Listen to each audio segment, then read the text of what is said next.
வாழ்வில் மீண்டும் என ஈன்ற தாயே, கண்ணோடு இமையாய் சுகமான சுமையாய் இரு கையில் ஏந்தி தாலாட்டுவேனே.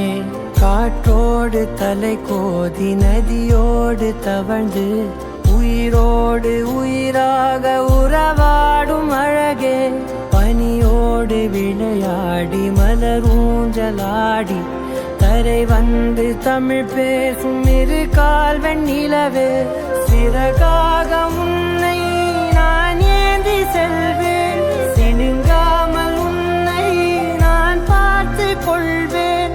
ஒரு கோடி இன்பங்கள் உன்னை பார்த்த நொடியில், நான் வாழும் நாள் மட்டும் நீ எந்த மடியில். உன்னை ஈன்ற பொழுதிங்கு கடவுள் தன் முகம் பார்த்த பொழுது உன் பாதம் தொழுது.